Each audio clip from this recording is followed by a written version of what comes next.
Hello everyone, আসসালামু আলাইকুম। Welcome back to my channel. আজকে তৈরি করে দেখাবো খুব সহজেই কিভাবে রসমালাই তৈরি করবেন।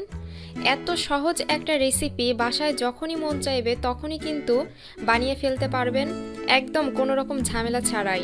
এবং খেতে যে এত ভীষণ মজার তা একবার বানিয়ে খেলেই বুঝতে পারবেন।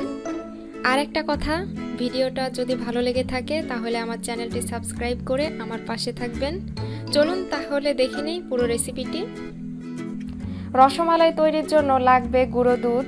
এখানে আমি 10 টাকা দামের দুটি প্যাকেট নিয়েছি। আজকে এই 10 টাকা দামের দুটো প্যাকেট দিয়ে আমি রসমালাইটা তৈরি করব।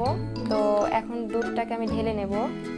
একটি পাত্রে আমি 2 প্যাকেট দুধ ঢেলে নিচ্ছি।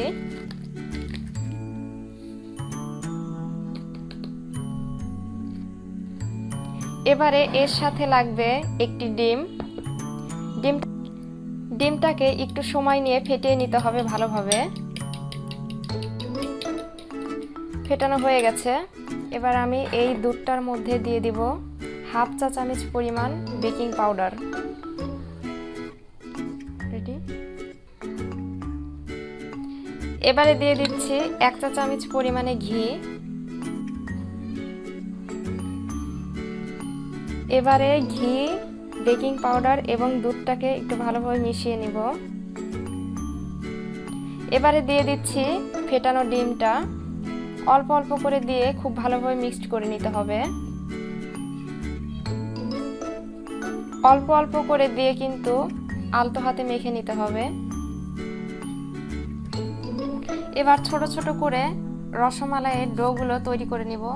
তো অল্প অল্প করে নিতে হবে এবং ডোটাকে সুন্দর করে বানিয়ে নিতে হবে। হয়ে গেল একটা ডো। এভাবে আমি সবগুলো ডো বানিয়ে নিব। জাস্ট অল্প করে নিয়ে এভাবে শেপটা দিতে হবে। এই যে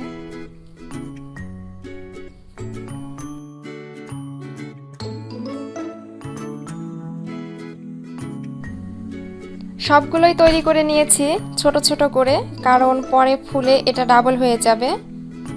তো আমার সবগুলো বানানো শেষ। আর ডিমটা কিন্তু আমার পুরোটা লাগেনি, জাস্ট অর্ধেকটা লেগেছে আর অর্ধেকটা লাগেনি। অর্ধেকটা দিয়ে আমার পুরোটা হয়ে গেছে।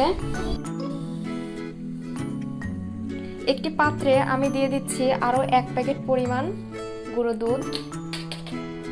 গুঁড়ো দুধ দেওয়ার পরে এতে আমি দিয়ে দিচ্ছি পানি। আমি এখানে পানি দেব মোট 3 কাপ পরিমাণ।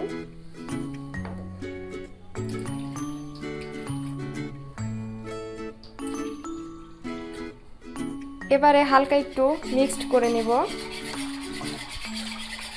আমি কিন্তু এখন এটাকে চুলায় দেইনি। মিক্সড করে তারপরে চুলাতে দিব। চুলাতে আমি বসিয়ে দিয়েছি। আর চুলাতে বসানোর আগেই কিন্তু দুধটাকে মিক্সড করে তারপরে চুলাতে দিতে হবে, তাছাড়া কিন্তু একদম ছাকড়া ছাকড়া হয়ে যাবে। তো দুধটাকে এখন বলক না আসা পর্যন্ত অপেক্ষা করছি। হালকা বলক চলে এসেছে। এবার আমি দিয়ে দিচ্ছি 3টে সাদা এলাচ। এলাচটাকে আমি একটু থেতো করে দিয়েছি। তো দুধটাকে কিন্তু পাতলা করে করতে হবে, ঘন করে। তারপরে কিন্তু রসমালাইগুলো দেয়া যাবে না, কারণ পাতলা করে দিলে খুব সুন্দরভাবে রসমালাইটা ফুলে উঠবে। ঘন হলে কিন্তু ভালোভাবে ফুলে উঠবে না। তো আমি এখন রসমালাইগুলো এক এক করে দিয়ে দিচ্ছি।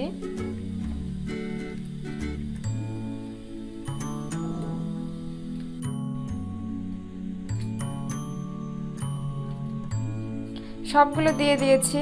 এবার আমি ঢাকনা দিয়ে ঢেকে দিব 5 মিনিটের জন্য। ছিদ্রটাকে কিন্তু অবশ্যই বন্ধ করে দিতে হবে। আমি একটি লং দিয়ে বন্ধ করে দিলাম। 5 মিনিট পরে ঢাকনাটা তুলে নিচ্ছি, দেখি কি অবস্থা। রসমালাইগুলো কিন্তু বেশ ফুলে উঠেছে। আমি এলাচ দিয়েছি, এতে করে সুন্দর একটা ফ্লেভার আসবে। তো প্যানের দুই পাশে ধরে এভাবে একটু দুলিয়ে দিতে হবে। এবারে ঢাকনা দিয়ে ঢেকে আরেকটু অপেক্ষা করব 2 থেকে 3 মিনিট। 2-3 মিনিট পরে আমি ঢাকনাটা খুলে দিচ্ছি। রসমালাইগুলো কিন্তু বেশ ফুলে উঠেছে, একটু দেখাচ্ছি। এবারে আমি দিয়ে দেব হাফ কাপ পরিমাণ চিনি। চিনিটা আপনারা আপনাদের স্বাদ অনুযায়ী দিয়ে নেবেন।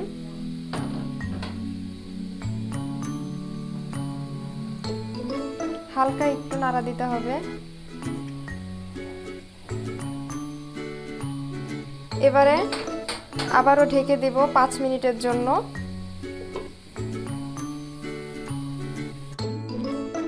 প্রায় 8 মিনিট পরে আমি ঢাকনাটা খুলে নিচ্ছি।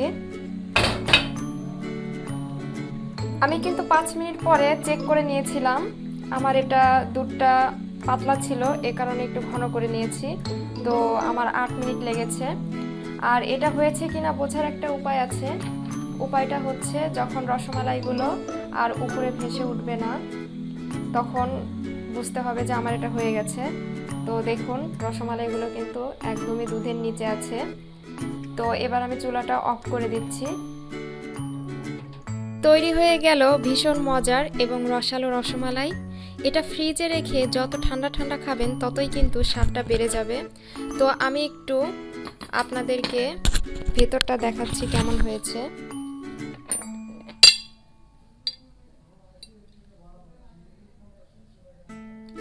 একদমই কিন্তু নরম এবং তুলতুলে হয়েছে। এই যে দেখুন ভেতরটা কতটা নরম এবং তুলতুলে হয়েছে।